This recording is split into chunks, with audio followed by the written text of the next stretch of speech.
ಅರಸೀಕೆರೆಯಲ್ಲಿ ನೌಕರರ ಸಂಘದಿಂದ ವಿವಿಧ ಇಲಾಖೆಗಳಿಗೆ ತೆರಳಿ ಮಹಾಸಮ್ಮೇಳನಕ್ಕೆ ನೌಕರರನ್ನ ಆಹ್ವಾನಿಸಿ ಸಂಘದ ತಾಲೂಕು ಅಧ್ಯಕ್ಷ ಅಶೋಕ್ ಕುಮಾರ್ ಮಾತನಾಡಿದರು. ಮಹಾಸಮ್ಮೇಳನವನ್ನ ಮುಖ್ಯಮಂತ್ರಿ ಸಿದ್ದರಾಮಯ್ಯ ಉದ್ಘಾಟಿಸಲಿದ್ದು, ಉಪಮುಖ್ಯಮಂತ್ರಿ ಡಿಕೆ ಶಿವಕುಮಾರ್, ನೌಕರರ ಸಂಘದ ರಾಜ್ಯಾಧ್ಯಕ್ಷ ಸಿಎನ್ ಷಡಕ್ಷರಿ ಸೇರಿದಂತೆ ಹಲವು ಗಣ್ಯರು ಆಗಮಿಸಲಿದ್ದಾರೆ. ಸಮ್ಮೇಳನದಲ್ಲಿ 3 ಲಕ್ಷಕ್ಕೂ ಅಧಿಕ ನೌಕರರು ಪಾಲ್ಗೊಳ್ಳಲಿದ್ದಾರೆ ಎಂದು ತಿಳಿಸಿದರು. 7ನೇ ವೇತನ ಆಯೋಗ, ಹಳೆ ಪಿಂಚಣಿ ಯೋಜನೆ ಜಾರಿ ಸೇರಿ ಪ್ರಮುಖ ಹಕ್ಕುತ್ತಾಯಗಳನ್ನು ಮಂಡಿಸಲಾಗುವುದು. ಸಮ್ಮೇಳನದಲ್ಲಿ ಆರೋಗ್ಯ ಸಂಜೀವಿನಿ ಯೋಜನೆ ಲೋಕಾರ್ಪಣೆಯಾಗಲಿದೆ.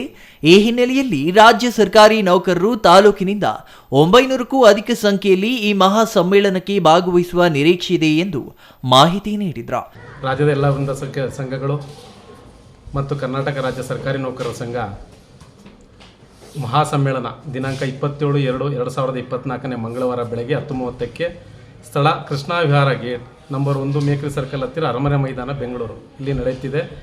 ಇಲ್ಲಿ ನಮ್ಮ ಹಕ್ಕು, ನಮ್ಮ ನೆಮ್ಮದಿಯ ಬದುಕಿಗಾಗಿ ನಮ್ಮ ಬೇಡಿಕೆಗಳು ಸರ್ಕಾರದತ್ತ ನಮ್ಮ ಬೇಡಿಕೆಗಳು ಏನಂದರೆ ಹಳೆ ಪಿಂಚಣಿ ಯೋಜನೆ ಮರುಜಾರಿ, 7ನೇ ವೇತನ ಆಯೋಗದ ವರದಿ ಅನುಷ್ಠಾನ, ಆರೋಗ್ಯ ಸಂಜೀವಿನಿ ಯೋಜನೆ ಲೋಕಾರ್ಪಣೆ. ನಮ್ಮೆಲ್ಲರ ಚಿತ್ತ ಸರ್ಕಾರದತ್ತ. ಸಮಸ್ತ ನೌಕರರು ಈ ಕಾರ್ಯಕ್ರಮದಲ್ಲಿ ಭಾಗವಹಿಸಿ ಯಶಸ್ವಿಗೊಳಿಸಬೇಕಾಗಿ ತಮ್ಮಲ್ಲಿ ಮನವಿ. ಹಾಗೂ ಸುಮಾರು ಈ ಕಾರ್ಯಕ್ರಮದಲ್ಲಿ, ಈ ಮಹಾಸಮ್ಮೇಳನದಲ್ಲಿ 3 ಲಕ್ಷಕ್ಕೂ ಅಧಿಕ ನಮ್ಮ ಸರ್ಕಾರಿ ನೌಕರರು ಭಾಗವಹಿಸುವ ಸಂಭವವಿದೆ. ಆದ್ದರಿಂದ ತಾವೆಲ್ಲರೂ ಅರಸೀಕೆರೆ ತಾಲೂಕಿನ ಸಮಸ್ತ ನಮ್ಮ ಎಲ್ಲ ಸರ್ಕಾರಿ ನೌಕರರು ಸಹ ಈ ಮಹಾಸಮ್ಮೇಳನದಲ್ಲಿ ಭಾಗವಹಿಸಿ ಸಮ್ಮೇಳನವನ್ನು ಯಶಸ್ವಿಗೊಳಿಸಬೇಕಾಗಿ ತಮ್ಮಲ್ಲಿ ವಿನಂತಿಸಿಕೊಳ್ಳುತ್ತಿದ್ದೇನೆ. ಇನ್ನು ಈ ಸಂದರ್ಭದಲ್ಲಿ ಸಂಘದ ಗೌರವಾಧ್ಯಕ್ಷ ಶೇಖರಪ್ಪ, ಉಪಾಧ್ಯಕ್ಷ ಕೃಷ್ಣಮೂರ್ತಿ, ಕಾರ್ಯದರ್ಶಿ ಶಿವಾನಂದ ನಾಯಕ್, ಖಜಾಂಚಿ ಪ್ರಭು, ಪರಮೇಶ್, ಪರಿಷತ್ತಿನ ಸದಸ್ಯರು ಇನ್ನೂ ಹಲವರು ಹಾಜರಿದ್ದರು. Chandru Yadav, CTV news, Arsikere.